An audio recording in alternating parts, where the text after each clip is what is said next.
Hello everyone, आराधना degree college की online classes में आपका स्वागत है। लास्ट क्लास के अंदर हमने हेटेरोलाइसिस एंड होमोलाइसिस बॉन्ड क्लीवेज के बारे में डिस्कस किया था कि बॉन्ड क्लीवेज कितने प्रकार का होता है। तो हमने बोला था कि बॉन्ड क्लीवेज दो प्रकार का होता है, एक तो होता है होमोलाइसिस बॉन्ड क्लीवेज और एक होता है हेटेरोलाइसिस बॉन्ड क्लीवेज। जो ये बॉन्ड क्लीवेज होता है ये अभिक्रियाओं को संपन्न करवाने के लिए होता है। अब ये होमोलाइसिस और हेटेरोलाइसिस बॉन्ड क्लीवेज हमारा कंप्लीट हो गया था। इन होमोलाइसिस और हेटेरोलाइसिस बॉन्ड क्लीवेज से जो स्पीशीज मिलती है, जैसे इससे हमें क्या मिलते हैं, मुक्त मूलक मिलते हैं। और इन हेटेरोलाइसिस बॉन्ड क्लीवेज से हमें क्या मिलते हैं, कार्बन धनायन और कार्बन ऋणायन, यानी ऋणायन और धनायन स्पीशीज मिलती है। तो ये धनायन और ऋणायन स्पीशीज हो गई, मुक्त मूलक हो गए, ये क्या कहलाते हैं, इंटरमीडिएट कहलाते हैं, मध्यवर्ती कहलाते हैं। अब मध्यवर्ती क्या होते हैं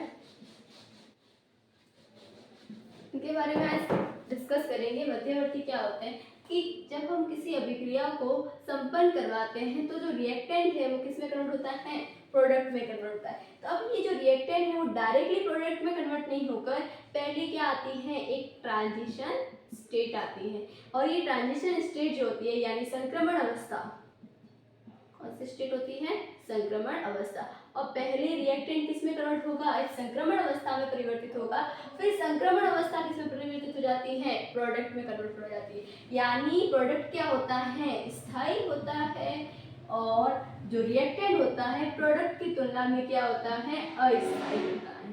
ठीक है। और ट्रांजिशन स्टेट सबसे ज्यादा मतलब बहुत अनस्टेबल होती है। इसका मतलब ज़्यादा अनस्टेबल है, इसका मतलब इसकी पोटेंशियल जो एनर्जी होती है वो बहुत ज़्यादा होती है।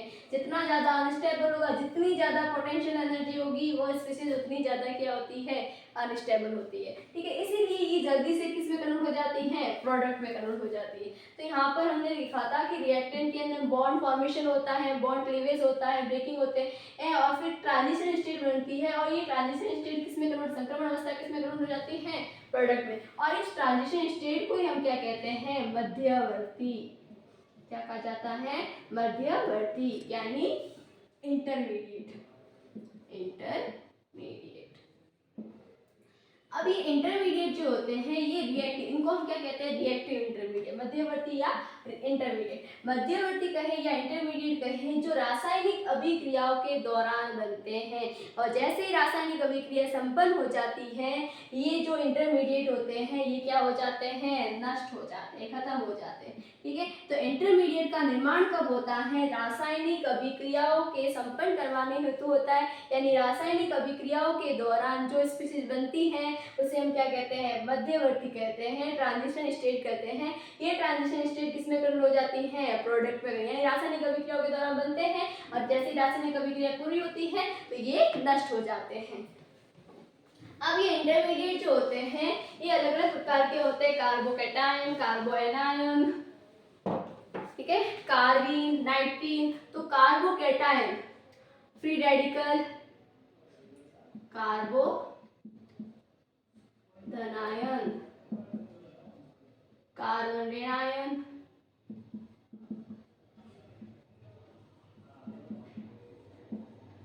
मुक्त मूलक, नाइट्रीन, कार्बीन, ये अलग अलग प्रकार के क्या होते हैं, इंटरमीडिएट होते हैं।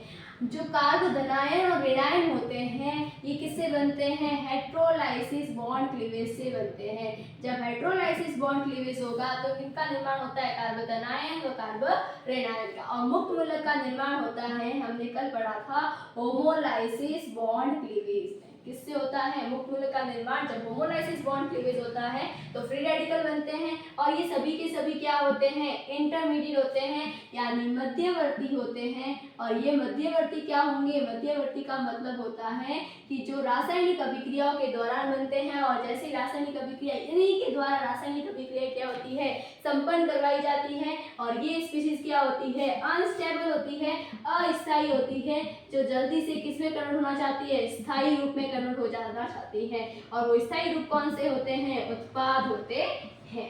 ठीक है। तो इस तरह से सबसे पहला हमारा कौन सा आ गया, कार्बन, कार्ब धनायन, कार्बन कैटायन।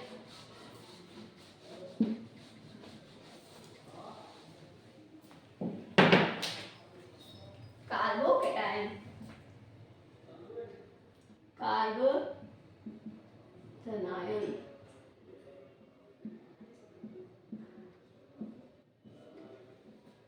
कार्बन धनायन, जो क्या एक मध्यवर्ती।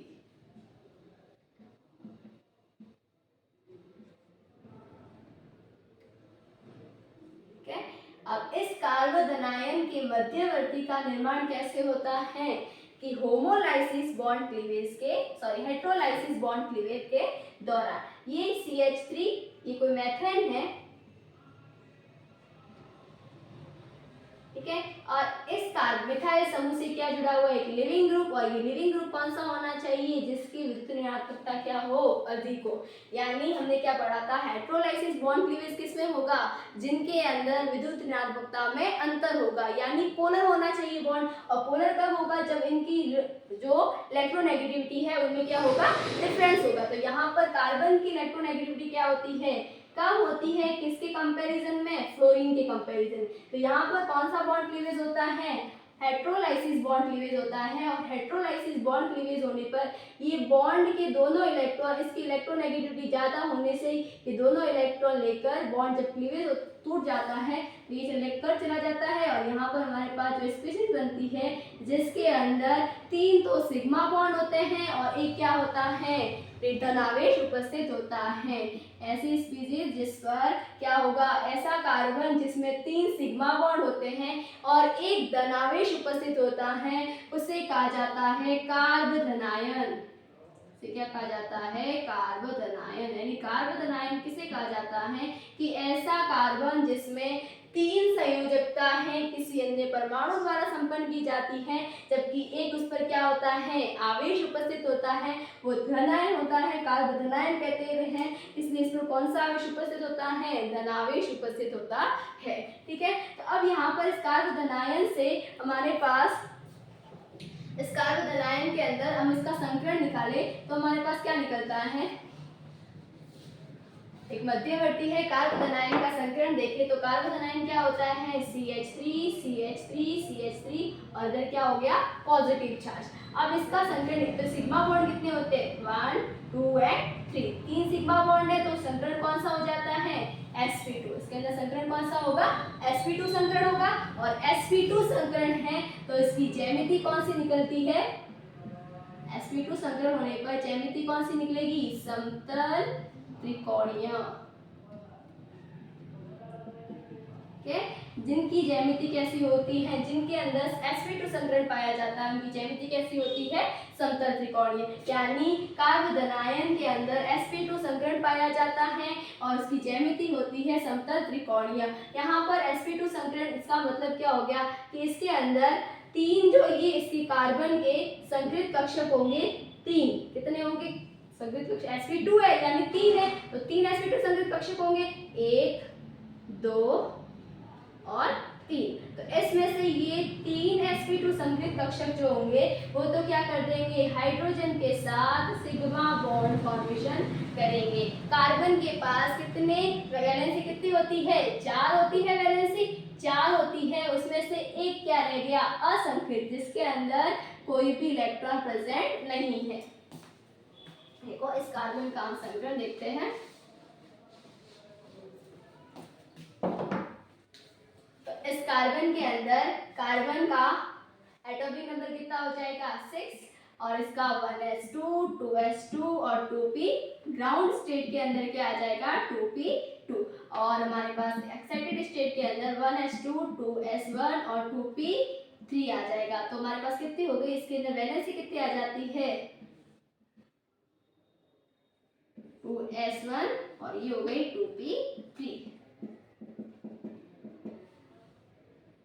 अब ये क्या कर रहा है, सिग्मा बॉन्ड बना रहा है, तो सिग्मा बॉन्ड बनाएगा। अब देखो यहाँ पर क्या है, धनावेश है, तो धनावेश होगा तो इसका मतलब क्या होगा कि इसके अंदर से एक इलेक्ट्रॉन क्या हो जाता है, रिमूव हो जाता है, और यहाँ पर क्या रह जाता है, खाली कक्षक। तो यहाँ पर 2 कक्षक और एक s और 3 p कक्षक क्या करेंगे, आपस में संकृत होंगे, अतिव्यापन करेंगे और क्या बनाएंगे, 3 हाइब्रिडाइजेशन स्टेट, और ये हो जाएंगे sp2 sp2 और sp2 संकरित कक्षक। तो ये तीनों कक्षक तो क्या करेंगे, हाइड्रोजन के साथ ओवरलैपिंग करके कौन सा बॉन्ड बना देंगे, सिग्मा बॉन्ड बना देंगे। और बाकी जो असंकरित कक्षक रह गया है, ये असंकरित कक्षक जो pz है, ये क्या रहेगा, एम्प्टी रहेगा, यानी इसके अंदर क्या नहीं होंगे, इलेक्ट्रॉन प्रेजेंट नहीं होंगे, क्योंकि एक इलेक्ट्रॉन क्या हो गया है, जब इसका बॉन्ड क्लीवेज हुआ तो जो विद्युत ऋणात्मकता अधिक थी वो लिविंग ग्रुप इस इलेक्ट्रॉन को लेके जाता है। ठीक है, तो इस तरह से हमारे पास sp2 संकरण इसका निकलता है। और sp2 संकरण होने के कारण इसकी ज्यामिति कैसी होती है, त्रिकोणीय, समतल त्रिकोणीय। और समतल त्रिकोणीय हम कैसे बनाते हैं, तो इस प्रकार से ज्यामिति होगी इसकी, ये इस तरह से हाइड्रोजन हाइड्रोजन हाइड्रोजन, और एक इस पर क्या उपस्थित होगा, एम्प्टी ऑर्बिटल, p ऑर्बिटल, जिस क्या है, खाली है, pz एम्प्टी ऑर्बिटल। ठीक है, इस तरह से। और इसकी ज्यामिति कौन सी हो जाती है, समतल त्रिकोणीय, जिसके अंदर बॉन्ड एंगल कितना हो जाता है, 120 डिग्री। ठीक है, तो ये इसकी ज्यामिति होती है, जिसमें क्या होगा, एक ऑर्बिटल क्या होता है, खाली होता है, यानी जिस पर जो धनावेश होता है, धनावेश का मतलब क्या होता है, एक इलेक्ट्रॉन इसने रिमूव कर दिया है। अब इसके बाद इसकी बात करते हैं इसके संकरण के अंदर। अब ये कार्बोपेटन कितने प्रकार के होते हैं, तो कार्बोधनायन जो होते हैं, कार्बोधनायन कितने प्रकार के होते हैं,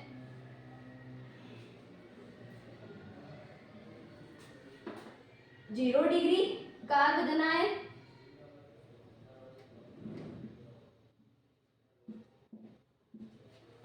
1 डिग्री कार्बोधनायन,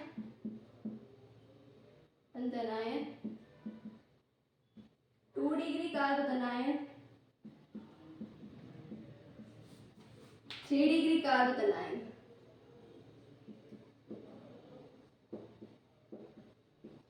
ठीक है, इस तरह से 0 डिग्री कार्बोधनायन किसको कहेंगे, जिसमें मिथाइल कार्बन से क्या होगी, कार्बन की जो संयोजकता है, 3 संयोजकता है, वो हाइड्रोजन द्वारा कंप्लीट होती है, और कार्बन पर क्या होता है, पॉजिटिव चार्ज, इसे कहा जाता है 0 डिग्री कार्बोधनायन। प्राइमरी यानी प्राथमिक कार्बोधनायन, प्राथमिक कार्बोधनायन का मतलब होता है, प्राथमिक कार्बोधनायन का मतलब होता है कि जो कार्बोधनायन जिस पर धनावेश उपस्थित है, वह कार्बन एक किसी अन्य कार्बन से जुड़ा हुआ है, और 2 उस पर क्या उपस्थित है, हाइड्रोजन उपस्थित है, यानी इसकी 2 संयोजकताएं किससे कंप्लीट हो रही है, हाइड्रोजन के द्वारा, और एक संयोजकता, कम से कम एक संयोजकता किसके द्वारा कंप्लीट होनी चाहिए, कार्बन के द्वारा, तो उसे हम कहते हैं प्राथमिक कार्बोधनायन। द्वितीय कार्बोधनायन किसे कहा जाता है, जिसके अंदर जो कार्बोधनायन होता है उसकी 2 संयोजकताएं किसके द्वारा कंप्लीट होनी चाहिए, कार्बन के द्वारा कंप्लीट होनी चाहिए, 2 संयोजकताएं कार्बन के द्वारा, और एक क्या होती है, हाइड्रोजन, तो इसे कहा जाता है 2 डिग्री कार्बोधनायन। 3 डिग्री का मतलब कि तीनों के तीनों ही संयोजकताएं किसके द्वारा, जो कार्बोधनायन जिस कार्बन पर धनावेश उपस्थित है, उस कार्बन के तीनों जो बॉन्ड है वो किससे जुड़े हुए होते हैं, कार्बन से, यानी तीनों संयोजकता किसके द्वारा कंप्लीट होती हैं, अन्य कार्बन से कंप्लीट, इसे कहा जाता है 3 डिग्री कार्बोधनायन। इन्हें कहा जाता है प्राथमिक, जिसमें एक कार्बन जुड़ा हुआ है, और ऐसा कार्बोधनायन जिसके अंदर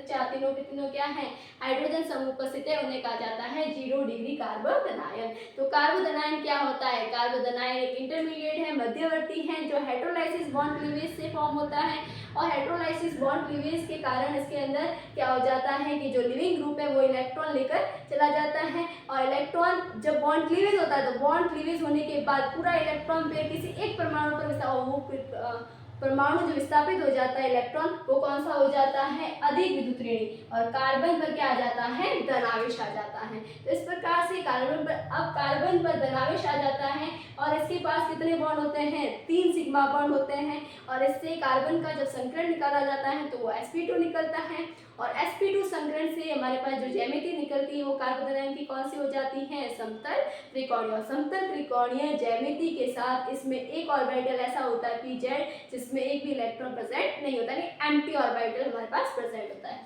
इस प्रकार कार्बोधनायन को 3 भागों में बांटा गया, 4 भागों में डिवाइड किया गया, 0 डिग्री कार्बोधनायन, प्राथमिक कार्बोधनायन, द्वितीय कार्बोधनायन और 3 डिग्री, यानी कार्बन जो कार्बोधनायन है वो कितने कार्बन से जुड़ा हुआ है उसके आधार पर, कार्बन से जुड़े हुए आधार पर इसे कितने भागों में डिवाइड किया गया, 4 भागों में डिवाइड किया गया।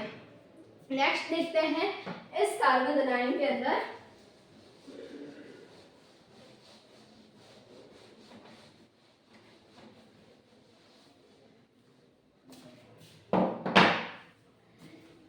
नेक्स्ट देखो इस कार्बन आयन के अंतर्गत एक होते हैं एलिक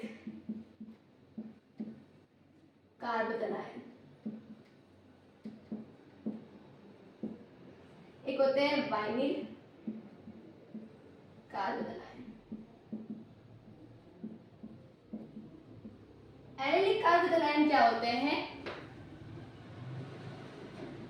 एलिक कार्बन आयन का मतलब होता है जिसके अंदर जो कार्बन परमाणु है, जो कार्बन आयन है वो द्विबंधित कार्बन के पास वाले कार्बन से जुड़ा, यानी द्विबंधित कार्बन जिससे जो द्विबंधित कार्बन है उससे जुड़ा हुआ जो होगा वो कार्बन आयन, वो क्या हो जाएगा? Allylic carbon ion. Allylic carbon ion क्या होगा? CH double bond CH2 CH carbon ion, इसे कहा जाता है कार्बन एलिक कार्बन आयन, जिसमें कार्बन आयन द्विबंधित कार्बन से जुड़ा हुआ होता है। ऐसा कार्बन आयन जिसमें कार्बन आयन द्विबंधित कार्बन से जुड़ा हुआ है उसे कहा जाता है एलिक कार्बन आयन। और जब कार्बन आयन क्या हो? डबल बॉन्डेड हो, जब द्विबंध जो है वो उसी कार्बन पर उपस्थित हो जिस पर का धनावेश उपस्थित है उसे कहा जाता है वाइनिल कार्बन आयन। यानी वाइनिल कार्बन आयन किसे कहेंगे? ऐसा carbon ion. Allylic carbon ion के अंदर तो क्या होगा? CH2 डबल बॉन्ड C और CH और कार्बन, ठीक है, यानी जिस पर चार्ज प्रेजेंट है वह कार्बन द्विबंधित कार्बन से जुड़ा हुआ होता है। और वाइनिल के अंदर क्या होता है कि जिस पर कार्बन बॉन्ड उपस्थित है, द्विबंध उपस्थित है, उसी पर क्या प्रेजेंट होता है? चार्ज प्रेजेंट होता है, उसे कहा जाता है वाइनिल कार्बन आयन। और जब दूसरे जिस परमाणु पर द्विबंध उपस्थित है उससे जुड़ा हुआ कार्बन आयन हो तो उसे कहा जाता है एलिलिक कार्बन आयन।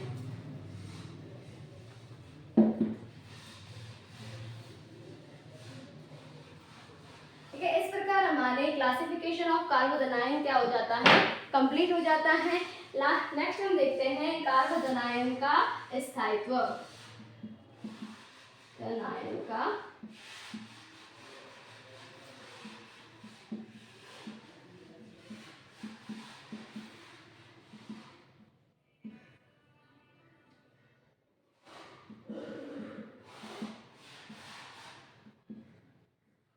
और कार्बन आयन का जो स्थायित्व देखा जाता है तो कार्बन आयन का स्थायित्व दो भागों में हम विभाजित कर सकते हैं या दो प्रकार से अफेक्टेड होता है। एक तो हाइपर कंजुगेशन के द्वारा, हाइपर कंजुगेशन के द्वारा, और दूसरा होता है इंडक्टिव इफेक्ट के द्वारा। इफेक्ट यानी कार्बन आयन की स्टेबिलिटी को कौन कौन प्रभावित करता है? हाइपर कंजुगेशन प्रभावित करता है, दूसरा कौन सा करता है? Inductive effect. ठीक है, हाइपर कंजुगेशन किस प्रकार से? यानी अति संयुग्मन, क्या होता है? अति संयुग्मन। और इंडक्टिव इफेक्ट यानी प्रेरणिक प्रभाव।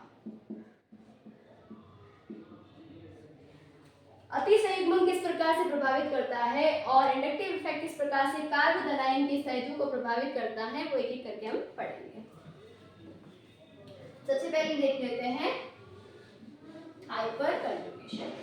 तो हाइपर कंजुगेशन जब हमने डिस्कस किया था तो हमने पढ़ा था कि हाइपर कंजुगेशन किसी भी कार्बन किसी भी परमाणु के अंदर जितनी ज्यादा हाइपर कंजुगेशन यानी अति संयुग्मित युग्मित संरचनाएं, जितनी ज्यादा अति संयुग्मित संरचनाओं का निर्माण होता है उसके अंदर उसका स्थायित्व उतना ही क्या होगा? अधिक होता है, यानी डायरेक्टली प्रोपोर्शनल। और जितने ज्यादा अल्फा हाइड्रोजन प्रेजेंट होंगे उतनी ही ज्यादा क्या बनेगी? अति संयुग्मित संरचनाएं। तो अतिसंयुग्मित संरचनाओं का निर्माण अल्फा हाइड्रोजन पर डिपेंड करता है। तो अतिसंयुग्मित संरचनाओं का निर्माण अधिक होगा तो वो अधिक स्थायी होगा, और अल्फा हाइड्रोजन की संख्या अधिक है तो उसके अंदर अतिसंयुग्मित संरचनाएं भी क्या होगी, अधिक बनेगी। ठीक है, तो इस प्रकार से हमारे पास 3 degree, 2 degree, 1 degree, 0 degree carbon ion हम जब देखते हैं तो सबसे पहले 3 डिग्री कार्बन आयन यानी CH3 CH3 CH3 और यहाँ पर हो जाएगा धनावेश। तो जिस कार्बन से जुड़ा हुआ कार्बन है, जिस कार्बन पर धनावेश उपस्थित है, उसके पास वाला जो कार्बन है, जो डायरेक्टली लिंकेड कार्बन है, उनके हाइड्रोजन को इस कार्बन को क्या कहा जाता है, अल्फा कार्बन, और इनसे जुड़े हुए जो हाइड्रोजन है इन्हें कहा जाता है अल्फा हाइड्रोजन। तो 1 2 और 3 यानी टोटल इसके अंदर कितने अल्फा हाइड्रोजन प्रेजेंट है, 9। तो अल्फा हाइड्रोजन हो गए 9। तो अल्फा हाइड्रोजन की संख्या 9 है, इसका मतलब जितने अल्फा हाइड्रोजन होंगे अतिसंयुग्मित संरचनाएं कितनी बनेगी। फॉर्मूला क्या होता है अतिसंयुग्मित संरचनाएं ज्ञात करने का, तो अतिसंयुग्मित संरचनाएं इज इक्वल टू इसके बराबर होती है अल्फा हाइड्रोजन प्लस 1, यानी जितने अल्फा हाइड्रोजन हैं उसमें हम +1 कर देते हैं तो हमारे पास अतिसंयुग्मित संरचनाएं निकलेगी। यानी इसके अंदर कितनी अतिसंयुग्मित संरचनाएं बनेगी, टोटल 10 अतिसंयुग्मित संरचनाएं बनेगी, और जितनी ज्यादा अतिसंयुग्मित संरचनाएं बनेगी स्थायित्व उतना ही अधिक होगा। तो हाइपर कंजुगेशन के आधार पर देखें तो 3 डिग्री जो कार्बन आयन होता है, कार्बोकैटायन होता है, वह सबसे ज्यादा स्थायी होता है, और as compare to 2 degree carbocation, क्योंकि 2 डिग्री कार्बोकैटायन होगा तो उसमें कितने कार्बन जुड़े हुए होंगे, कार्बन आयन से 2 कार्बन जुड़े हुए होंगे जिसमें और एक हाइड्रोजन होगा, तो इसका मतलब 2 कार्बन है तो अल्फा हाइड्रोजन कितने होंगे, 6 होंगे। अल्फा हाइड्रोजन की संख्या कितनी होगी, 6। तो यहाँ पर अतिसंयुग्मित संरचनाएं कितनी बनेगी, हाइपर कंजुगेशन जो स्ट्रक्चर है वो कितनी बनेगी, यहाँ पर हमारे पास स्ट्रक्चर कितनी बनेगी हाइपर कंजुगेशन की 7, और यहाँ पर कितनी बनेगी 10। तो यहाँ पर हाइपर कंजुगेशन स्ट्रक्चर ज्यादा बन रही है, इसका मतलब ये क्या होगा, अधिक स्थायी होगा इसके कंपैरिजन में। दूसरा हम 3 डिग्री, इसके बाद में अगर 1 डिग्री देखें तो यहाँ पर क्या आ जाएगा, हाइड्रोजन हाइड्रोजन, और ये हो जाएगा 3 डिग्री यानी 3 अल्फा हाइड्रोजन, और यहाँ पर देखें तो यहाँ पर क्या आ जाएगा, हाइड्रोजन हाइड्रोजन हाइड्रोजन यानी 1 भी अल्फा हाइड्रोजन। इन हाइड्रोजन को अल्फा हाइड्रोजन नहीं है, जो डायरेक्टली लिंकेड कार्बन है उससे जुड़े हुए हाइड्रोजन जो होंगे वो अल्फा हाइड्रोजन है। तो जो डायरेक्टली लिंकेड हाइड्रोजन है, जो धनात्मक आवेश से जुड़े हुए डायरेक्टली लिंकेड जो हाइड्रोजन है उन्हें अल्फा हाइड्रोजन नहीं कहा जाता है। ठीक है, तो इस प्रकार से हाइपर कंजुगेशन के आधार पर हम जब देखते हैं तो 3 डिग्री कार्बन आयन कार्बोकैटायन सबसे ज्यादा स्टेबल होता है, क्योंकि उसके अंदर सबसे ज्यादा क्या बनती है, अतिसंयुग्मित संरचनाओं का निर्माण होता है। नेक्स्ट देखते हैं इंडक्टिव इफेक्ट के आधार पर। इंडक्टिव इफेक्ट के आधार पर जब हम देखते हैं तो इंडक्टिव इफेक्ट के अंदर एक जो परमाणु होते हैं वो माइनस आई इफेक्ट बताते हैं, कुछ परमाणु जो होते हैं वो प्लस आई इफेक्ट बताते हैं। तो अगर कार्बन आयन से प्लस आई प्रभाव वाले समूह जुड़े हुए हैं तो वो क्या करेंगे, अगर प्लस आई इफेक्ट, पहले कौन सा देख लेते हैं, प्लस आई इफेक्ट। अगर कार्बन आयन से प्लस आई इफेक्ट समूह जुड़े हुए हैं यानी CH3 और CH3, हमने इंडक्टिव इफेक्ट के अंदर देखा था कि मिथाइल समूह क्या करता है, प्लस आई इफेक्ट शो करता है। तो अगर प्लस आई मिथाइल समूह है 3 डिग्री कार्बोकैटायन, ये कौन सा हो गया, 3 डिग्री कार्बोकैटायन कार्बन धनायन।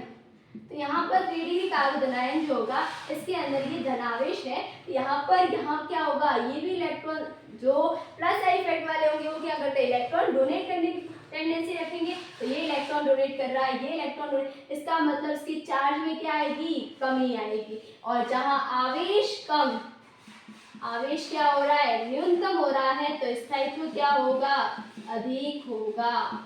ठीक है, तो यहाँ आवेश में कमी आ रही है क्योंकि प्लस आई इफेक्ट जुड़े हुए हैं, और आवेश अगर न्यूनतम होगा क्योंकि ये इलेक्ट्रॉन दे रहा है, ये इलेक्ट्रॉन पुश कर रहा है, ये इलेक्ट्रॉन, तो इसका कौन सा आवेश है, धन आवेश है। जब धन आवेश होगा तो इलेक्ट्रॉन दे रहे, तो इलेक्ट्रॉन घनत्व इसका मतलब क्या हो रहा है, बढ़ रहा है। धन आवेश इसका मतलब इलेक्ट्रॉन घनत्व क्या है, इलेक्ट्रॉन डेंसिटी क्या है, इसके पास कम है, और जब इसको इलेक्ट्रॉन पुश किए जा रहे हैं इस साइड से तो इलेक्ट्रॉन डेंसिटी क्या हो रही है, इंक्रीज हो रही है, तो इसका मतलब धनावेश में क्या आ रही है, कमी आ रही है। तो और आवेश में कमी आएगी, आवेश में क्या होगी, कमी आएगी तो स्थायित्व में क्या होगी, वृद्धि होगी। तो इस प्रकार से 3 डिग्री क्या हो जाता है, स्टेबल हो जाता है, और यहाँ पर फिर संख्या कम हो जाती है तो ये क्या हो जाता है, इसके कंपैरिजन में अनस्टेबल है। फिर आगे हम देखते हैं तो 3 डिग्री के बाद 2 डिग्री, 2 डिग्री के बाद 1 डिग्री के बारे में देखें तो यहाँ पर एक ही मिथाइल समूह है जो हाइड्रोजन जो इलेक्ट्रॉन पेयर को क्या कर रहा है, डोनेट कर रहा है।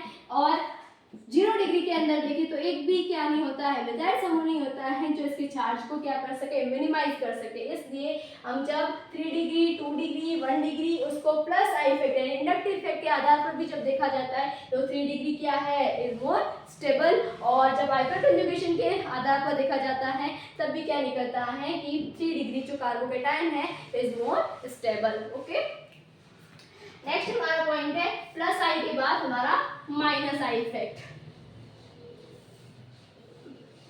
Minus I effect, minus I effect का मतलब होगा कि ऐसे समूह जो कैसी प्रवृत्ति बताते हैं, कैसी टेंडेंसी रखते हैं इलेक्ट्रॉन पेयर को पुश करने की, पुश करने यानी विड्रॉ करने की, अपनी ओर खींचने की। तो वो हो गया हमारे पास कौन सी गैसेस होगी, क्लोरीन, क्लोरीन, क्लोरीन,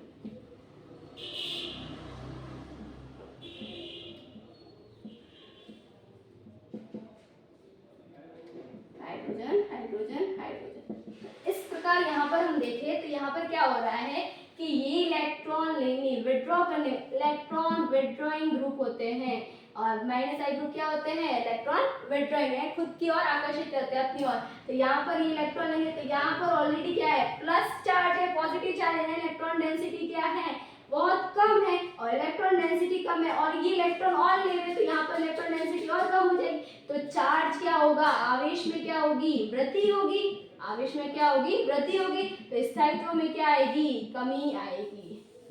ठीक है, इस तरह से यहाँ पर हम जब जैसे जैसे आगे बढ़ते तो 0 डिग्री के अंदर सॉरी जो मिथेन समूह है उसके अंदर क्या होगा कि इसके अंदर तीनों हाइड्रोजन है, तो ये इलेक्ट्रॉन ले रहा है पर इसके अंदर हाइड्रोजन इलेक्ट्रॉन ना ही दे रहा है और ना ही लेने, यानी ना प्लस का और ना माइनस का। इस तरह से ये क्या हो जाता है, जिसके अंदर ज्यादा क्लोरीन जुड़े हुए हैं वो क्या हो जाता है, अस्थायी ट्राइक्लोरोएथेन क्या हो जाता है, मेथेन क्या हो जाता है, अस्थायी होता है। किसके कंपैरिजन के मेथेन के कंपैरिजन में, क्योंकि यहाँ पर क्या है, माइनस आई इफेक्ट पड़ता है, और माइनस आई इससे क्या निष्कर्ष निकलता है कि प्लस के साथ अगर प्लस है और उसके साथ प्लस जुड़ा हुआ है तो स्थायित्व बढ़ेगा, और प्लस के साथ माइनस जुड़ा हुआ है तो स्थायित्व क्या होगा, यहाँ बढ़ेगा, और यहाँ स्थायित्व में क्या आएगी, कमी आएगी।